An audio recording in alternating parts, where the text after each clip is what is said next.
Hello children, we have studied in the first chapter about the ingredients, food, sources of the food and from where all this food come from. So in the second chapter we will discuss about the components of food. As we know that we eat different kind of food and that food whatever we are taking it comes from the plants, animals, water and some other sources. So today we will study about the what are the different components of the food. So as we all know that the ingredients which we used to prepare any dish, okay, any dish that we used to eat as a food. So now today we will study the nutrients. What is nutrients? The ingredients which we are used to eat contain some components, okay, that means the ingredients that we are used to eat which contains some components that is needed by our body. These components are called nutrients. Is it clear? That means the ingredients which we use to prepare the food and that food components that are required by our body to get energy, to maintain our body, to protect us from the disease and many more. So that is known as the nutrients. Now the next question is arise that do all the food contains all these nutrients? That means all food like chapati, rice, it contains all the food nutrients. Now next we will study that means the food nutrients, some of the contents are present in these plants and animal sources. Now what are the different kinds of nutrients? You can look here. The nutrients are mainly carbohydrates, proteins, fats, vitamins, minerals, dietary fibers and water. So these all are the components of the food which is required by our body to work. So now first we will discuss about the carbohydrate. Now how will we identify that in a particular food the carbohydrate is present?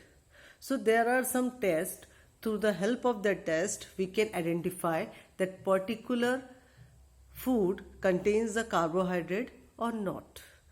The examples of carbohydrates are cereals, whatever cereals we are taking like rice, maize, bajra, jowar, ragi, potato, wheat, sugar, sugar canes, all these are the components of carbohydrates. Okay, and this carbohydrates is also in the form of sugars and starch. So it is mostly when we get the carbohydrate from the plant, it is mostly come from the form of starch. Now how we identify that a particular food contain the carbohydrate? The method through which we can identify that the following item having a carbohydrate, there is a test. In that test we can easily take any food item in which we want to test whether it contains the carbohydrate or not. The simplest example is that we take a potato and cut the one piece of potato. After that we'll add a 2-3 drops of iodine solution. Okay, so when we add 2-3 drops of iodine solution, if the particular item or food item changes into blue or black color, it shows that it contains the carbohydrate. So it is the simplest way to identify that following item contains carbohydrate or not. And we can easily prepare this iodine solution by the adding of some water in the iodine in the solid form. Okay, so this is easily we get in this way. Now second important nutrient is the protein. Now in the protein, what are the main sources? The main sources are the milk, pulses, fish, egg, meat, paneer. All these are the sources of the proteins. And how will we test the protein? We can easily test the proteins. In this we have to take the food item. Suppose whatever food item we want to take, suppose we are taking pulse. So first we have to grind it or crush it properly and then we have to add water in it, round about the 10 drops of water, then 2 drops of copper sulfate and 10 drops of caustic soda. So these are the chemicals which is easily available in the labs. With the help of these chemicals, we can identify that particular food item is containing protein or not. So after adding this, if the color of the food item is changes into violet, then it tells or it explains that the particular food item contains the protein. Okay, so proteins, that means pulses carries the proteins. So if its color changes into violet, it contains the protein. Now the next is the fats.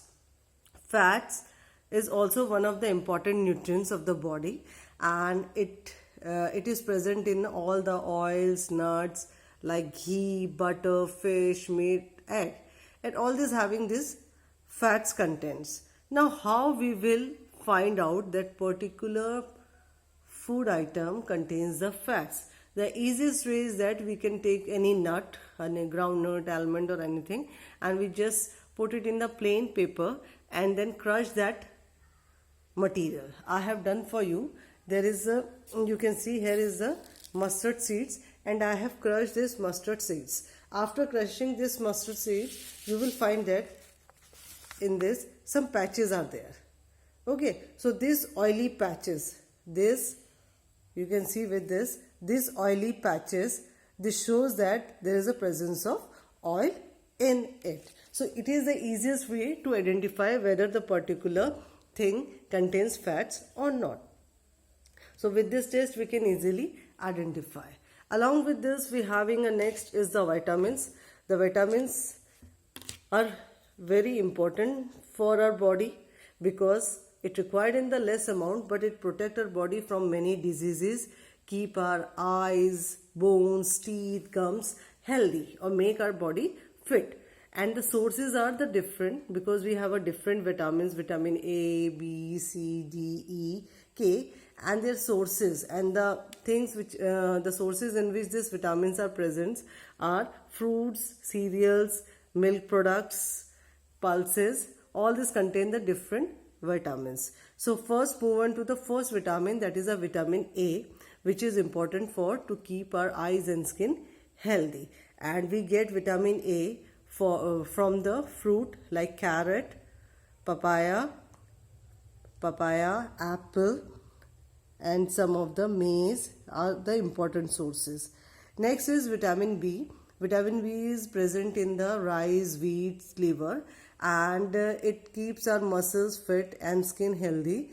And if there is a deficiency, it causes the beriberi or disease. Next is the vitamin C. Vitamin C helps to fight against the disease. So it develop our immune somehow, and all the sour food like guava, orange, chili, lemon, amla, all these are the sources of vitamin C.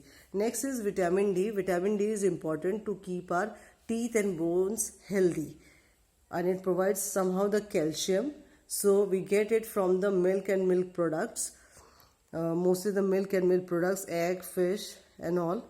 Next is the vitamin E. Vitamin E is also required for the body proper working, so that our body will work normally, and all this oil nuts and broccoli contains the vitamin E.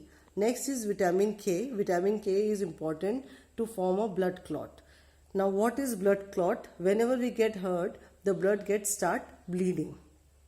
But after some time it gets stop. It itself gets stopped. Now why it is happen? Because of a kind of material which is present in our bloods that helps to clot to stop the bleeding. Okay, so that means due to the vitamin K, it helps to clot the blood to stop the blood, and we get the vitamin K from the green leafy vegetables. And along with this we have many minerals also. These minerals are required. These minerals are required in a very less amount, but it is essential for the proper growth and maintenance of the health. After that, there is in dietary fibers. As the name suggests, it's a fiber-like structure. In the simple words, we can say roughage, and mostly we get it from the plants and plants products. And whole grains, pulses, fresh fruits and green leafy vegetables. Now what is the function of taking these dietary fibers? Because these dietary fibers do not help in the growth development of the body, but it add bulk, add mass, and help to get rid of undigested food. So it helps to digest the food and keep away or move out the undigested food which is not required by our body. After that, the important one, that is in water. The 2/3 of our body is made up of water, and this water is very important because it absorbs all the nutrients that we have discussed, like carbohydrate, protein, fats, vitamin, minerals and dietary roughage. And it also helps to throw out the waste from the body through the form of urine and the sweat. And you know that whenever we cook a food, we add water, whether we are cooking our pulses, whether we are cooking the fish, whether we are cooking rice. So we use always a water. So water plays a very important role here. After that is the balanced diet. Balanced diet is, that means the food item that contain all the nutrients along with the roughage and the water in a right quantity. We always take a food in the variations. That means in the morning, whenever we are taking a chapati, some vegetable, milk. In afternoon, we have a rice, dal, chapati and some more things.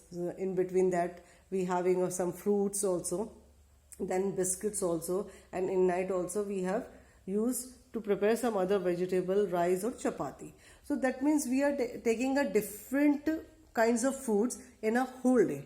Why we are not taking a particular food 3 times in a day? That means whenever we are taking a meal, whenever we are taking a food, we never take potato 3 times in a day. The reason is that all the nutrients that we get from the different sources. Some of the carbohydrate we get from the chapati, the oil which we are adding on the chapati and paratha, that we get the nutrients of fats.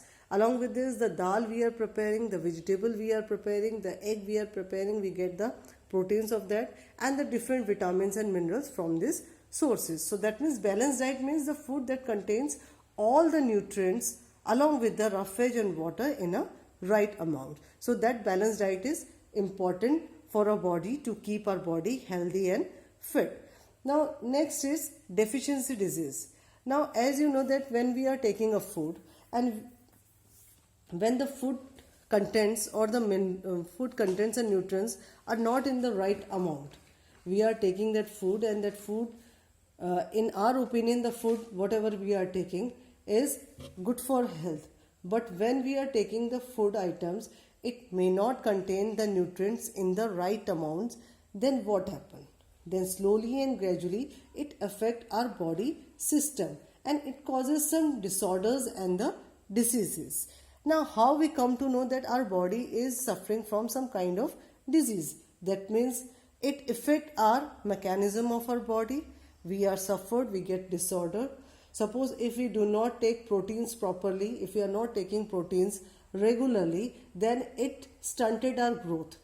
Our face is swelling, our growth is stunted, our hair are discolored and we having a skin diseases and the diarrhea. If we are not taking the carbohydrates, proteins for a long period, then the growth of our body is also get stopped and our body will not work properly. We get weak, we get thin and lean. So deficiency of different vitamins, minerals, fats, protein, carbohydrate causes a different kind of diseases. So the diseases that occur due to the lack of nutrients for a long period. Suppose if you are not taking carbohydrate for a long period, that means it affects your health, it affects your body. If you are not taking vitamins for a long period, then it affects your body. Similarly, the minerals also, it also affects our body. As we know that the carbohydrates is known as the energy giving food. We know that from the carbohydrate we get the energy, and this is the main source of energy that we get, which help us to do our daily work. Whatever we are doing, we are speaking, writing, talking, sleeping, running, playing, watching, anything. So that means it is the energy giving food. Next, protein is needed for the growth and repair of our body. for our growth. Nowadays you are a child, so you are growing and you need a lot of protein, so you should take a proper protein. You should take a milk regularly, twice in a day, so that you will be grow properly. You will get a sufficient amount of proteins, you will grow properly, and whenever you will get hurt, your cells, your body get repair out because of a protein. So it is known as body building food. Now next is the fats. Fats is also provides a energy, and its energy giving capacity is much more than the carbohydrate, but more or less it is used as an insulation. It helps to regulate the body temperature and protect us from the certain shocks and stresses. And the vitamins having a different sources which we have discussed, and minerals, when we are talk about, there are a lots of minerals that we have, like iron. If iron is present, then only we can able to get the good quantity of blood, hemoglobin, and we have become active more or less. So there are some diseases and disorders which is given in your book. Suppose the first is vitamin A. If there is a vitamin A, there is a loss of the vision, and in that loss of vision means you are not able to see in the darkness. Mostly it affects that. Vitamin B1 is a beriberi, means it weaks our muscles and the little energy to work. Vitamin C causes a scurvy, a bleeding gums, and won't take longer time to heal. That means it lot of time. Whenever you get hurt, it won't heal up. Next is vitamin D, that is in rickets. Rickets is a kind of bone disease in which our bones of legs get bent. Okay, so bones become soft and bent. So it's not become straight, it become bent due to the lack of vitamin D. Now next is the minerals. Calcium, that calcium is required for our bones and the teeth. If we don't have a good quantity of calcium in our body, then it causes a bone fractures regularly, and the tooth decay, weak bones and tooth decay. Next is iodine. Iodine is required for the body metabolism, so that your all the mechanism will be work properly within the body. So when there is a deficiency, it causes a quieter, and the glands in the neck appear swollen and mentally disabled. That means the person is not a human normal, or child will not be a normal mentally abled. And the last one is the iron, that I told you, that means it is present in the blood, and it causes anemia. If there is not good quantity of iron, then it causes the anemia and the weakness. So hope you understood the second chapter, that means component of the food. So thoroughly go through the chapter of your NCERT book, and after that we'll discuss rest of the topics.